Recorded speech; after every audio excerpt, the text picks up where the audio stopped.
जब भी बात आती है इन्वेस्टमेंट की तो अधिकतर लोगों को यह कंफ्यूजन रहता है कि पैसे को इन्वेस्ट करने का सही तरीका क्या है, कहां इन्वेस्ट करने पर बेनिफिट ज्यादा है, हमें एसआईपी के जरिए अपना पैसा इन्वेस्ट करना चाहिए या फिर लमसम के जरिए पैसा इन्वेस्ट करना चाहिए। एसआईपी का मतलब है सिस्टमैटिक इन्वेस्टमेंट प्लान, जिसमें आप अपने पैसे को हर महीने थोड़ा थोड़ा इन्वेस्ट करते हैं, जैसे 500 या 1000 या फिर उससे अधिक आप जितना भी करना चाहें कर सकते हैं। लेकिन इसमें एक समय तय होता है कि आपको हर महीने या हर हफ्ते अपना पैसा जमा करना होगा, यानी इन्वेस्ट करना है। वहीं लमसम इन्वेस्टमेंट, जिसमें आप एक बार ही अपने पैसे को लंबे समय के लिए इन्वेस्ट कर देते हैं, जैसे 5 साल, 10 साल, 20 साल, और इसमें आप 1 लाख भी इन्वेस्ट कर सकते हैं और इसे अधिक भी। लेकिन कंफ्यूजन यह रहता है कि हमें एसआईपी में पैसा इन्वेस्ट करना चाहिए या फिर लमसम में, और इन दोनों में पावर ऑफ कंपाउंडिंग कैसे काम करता है और किस समय हमें अपने पैसे को इन्वेस्ट करना चाहिए। दोस्तों, आज इस वीडियो में हम इन सभी कंफ्यूजन को दूर करते हुए अपने इन्वेस्टमेंट के सही तरीके तथा सही समय जानने की कोशिश करेंगे, जिससे अधिक से अधिक लाभ मिल सके और इन्वेस्टमेंट करने का सही तरीका हमें आसानी से समझ आ जाए और हम लंबे समय तक भूल भी ना पाए। आइए इन सभी चीजों को समझने के लिए एक कहानी बताने की कोशिश करते हैं। इस कहानी में हम 4 लोगों को लेंगे जिनके नाम अलग अलग हैं। जैसे सबसे पहला व्यक्ति है दीपक। यह एक मैनेजर है जिसकी महीने का वेतन 30,000 से 40,000 के आसपास है। दूसरा है श्याम। यह एक सरकारी कर्मचारी है जो जल्द ही रिटायर्ड होने वाला है। तीसरा है किशन और यह एक प्राइवेट बैंक में काम करता है। इसका वेतन और भत्ता मिलाकर महीने का 25,000 से 30,000 तक बनता है। चौथा है रमेश। यह एक इन्वेस्टमेंट फर्म में काम करता है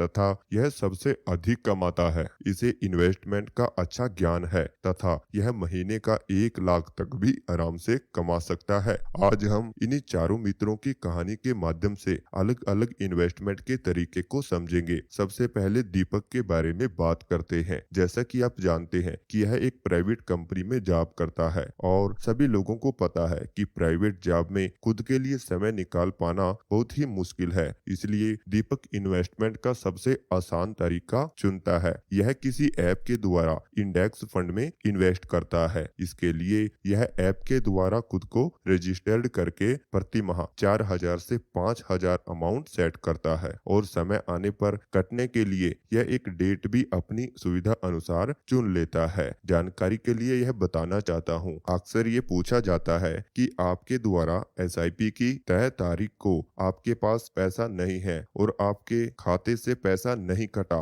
तो क्या होगा, आपको आपका पैसा मिलेगा कि नहीं? तो इसके लिए बताना चाहूंगा कि आपको आपका पैसा जरूर मिलेगा। आपका पैसा जो आपने एसआईपी में जमा किए हैं वो आपके ही हैं और उस पर रिटर्न भी आपको मिलता रहेगा और जो भी लाभ होगा वो आपका ही होगा। अब बात करते हैं दीपक को कितना लाभ हुआ। तो इसके लिए सबसे पहले बाकी लोगों के बारे में जान लेते हैं कि उनके इन्वेस्ट करने का क्या तरीका है। आइए अब श्याम के बारे में बात करते हैं। जैसा कि आप जानते हैं कि श्याम एक सरकारी कर्मचारी है जो इसी वर्ष रिटायर्ड होने वाला है। श्याम रिटायरमेंट के बाद मिलने वाले पैसे से 10 लाख इन्वेस्ट करना चाहता है और श्याम बहुत सोचने के बाद यह निर्णय करता है कि वह 10 लाख रुपए लमसम इंडेक्स फंड में जमा करेगा। इसके लिए वह एक ऑनलाइन ब्रोकर के माध्यम से डीमेट अकाउंट ओपन करवाता है और अपने पैसे उसमें लगा देता है। आपको बता दें कि अगर आप भी स्टॉक और म्यूचुअल फंड में अपने पैसे को इन्वेस्ट करना चाहते हैं या लगाना चाहते हैं तो आप किसी भी ऑनलाइन प्लेटफॉर्म से अपना डीमेट अकाउंट खुलवा सकते हैं, जिसके द्वारा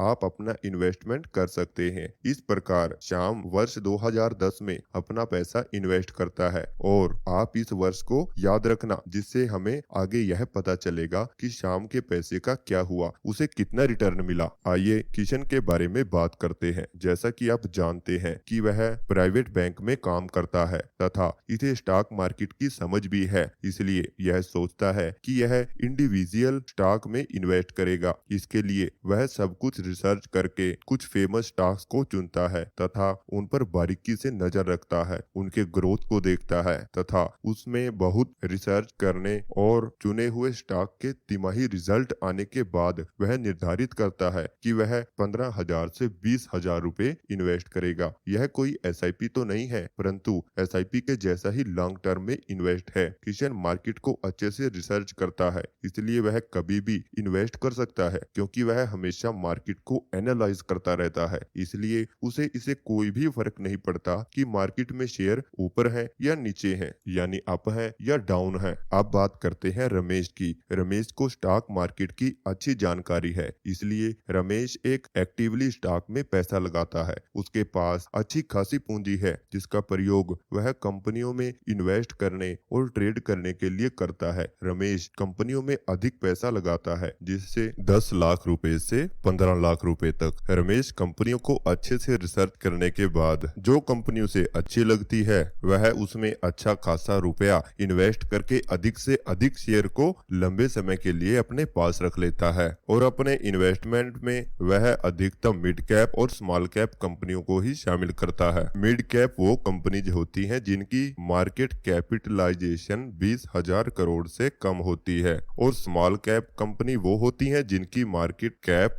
1,000 करोड़ से कम की होती है। अब चारों ने अपने पैसे को इन्वेस्ट कर दिया है।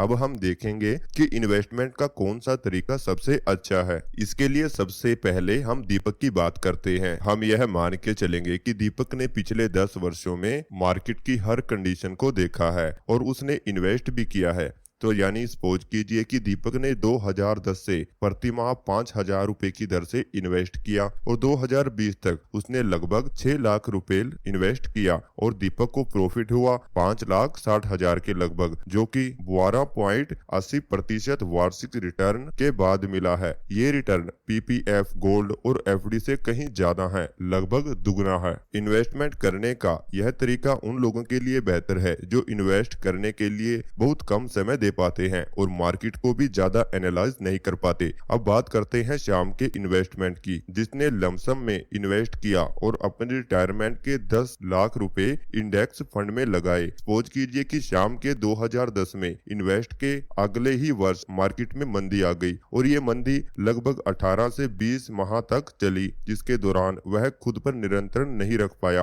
और अपने पैसे निकाल लेकर बैठ गया, क्योंकि वह अभी इस क्षेत्र में नया था, जिसके कारण उसकी पूंजी अब आधे से भी कम रह गई, लगभग 5 लाख रुपए। अगर वह धीरज रखता और भारत के अर्थव्यवस्था में विश्वास रखता, क्योंकि उसका इन्वेस्टमेंट डायरेक्ट या इनडायरेक्ट इंडियन इकोनॉमी में ही इन्वेस्ट हो रहा होता, तो आगे चलकर अर्थव्यवस्था सही हुई तो कम से कम 3 गुनी वृद्धि देखने को जरूर मिलती और उसकी पूंजी बढ़कर 30 लाख तक हो सकती थी। श्याम की कहानी से हमें 2 बातें पता चलती हैं। पहली ये कि हमें मार्केट को पूरा एनालाइज किए बिना इन्वेस्ट नहीं करना चाहिए। दूसरी बात यह है कि अगर ओवर प्राइज इन्वेस्ट भी कर भी दिया तो धीरज रखना चाहिए, क्योंकि जो भी हम इन्वेस्ट कर रहे हैं वो इंडियन इकोनॉमी है। इन्वेस्ट करने का यह तरीका काफी हार्ड है, इसमें आपको रिस्क को देखते हुए अधिक धीरज रखने की जरूरत पड़ती है। अब किशन के इन्वेस्ट की बात कर लेते हैं। किशन का तरीका है डिटेल रिसर्च किए हुए लार्ज कैप स्टॉक में इन्वेस्ट करने का। यह इन्वेस्ट मार्केट में सेफ माना जाता है, क्योंकि यह कंपनी के तिमाही रिजल्ट को एनालाइज करके